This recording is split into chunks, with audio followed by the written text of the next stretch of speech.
So every time we see something interesting happen, we really want to talk about it.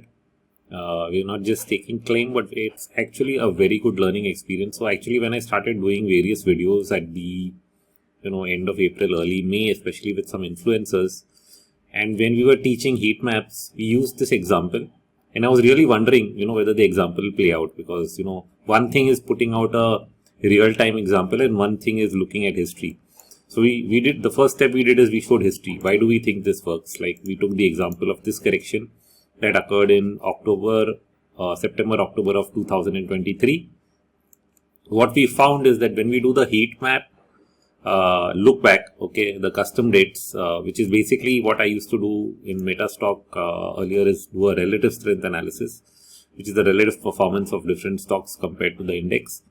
So here we can actually do it by taking dates in the heat map and look at the performance between that period. So if you look at the performance in this period of sectors, you'll find that the PSU stocks were on top of the list.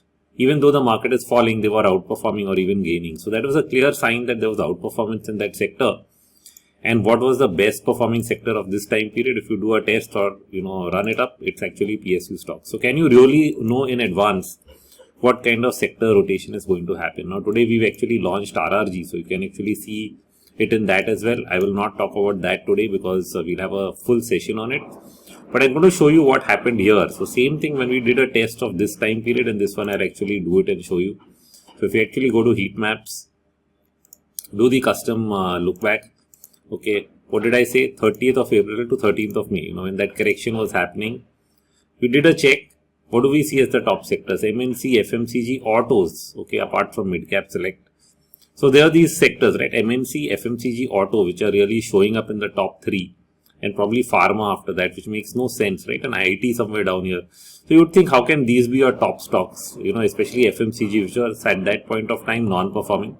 But it had started to move up already. So there was some positive performance here in the early stages, right? So if you open any of these charts, you may see, they're moving up a bit, but not so much happening. But you see a 7% gain, 5% gain. So they had started to move up. But what about PSU? Because PSU has been the top performing segment of this time period. So what are the worst performing stocks here? Bottom end is PSU banks, and PSUs did rate right at the top. They're somewhere in between. It's down here, so partially negative. So it wasn't a huge performance in that correction. So really it makes you think, can this happen? So I actually even wondered myself, can this really happen?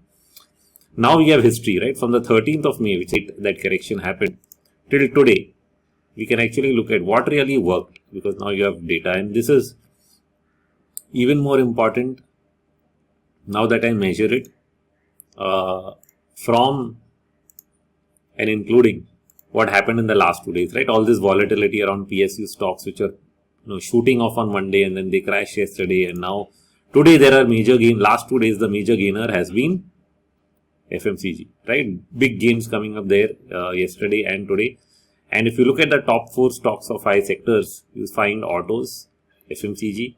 A little lower you find MNC also, right? So these ended up being some of the top performing segments of the market. In fact, if you look at these charts, for example, what is Britannia really doing today? You get a clear setup as to what is going on, because it's actually been moving pretty hard, I think, here. So the initial signs of outperformance was here. Then it had a flattish period, and then now it's taking off. But when you actually look at it net over this period of time, is when you actually start seeing the real outperformance. So same thing, you can even look at, I think HUL is one of the major gainers today. And if you actually open the chart of HUL,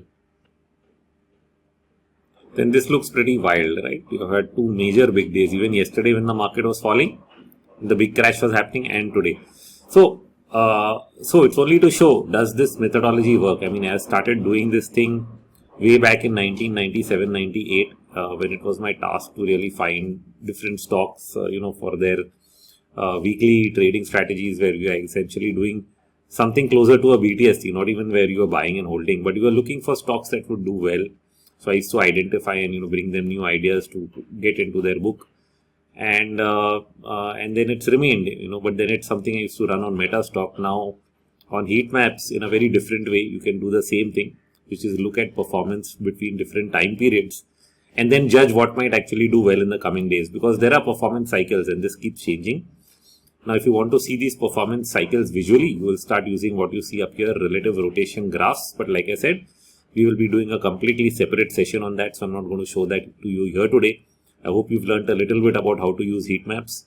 Try to do it. You can use different dates and check performance changes, and you'll find sectors moving in and out of the top list, which can actually tell you about who's going to do well and who's not in the coming days. You just have to believe that analysis. At the beginning of the month, even I didn't believe FMCG outperform really.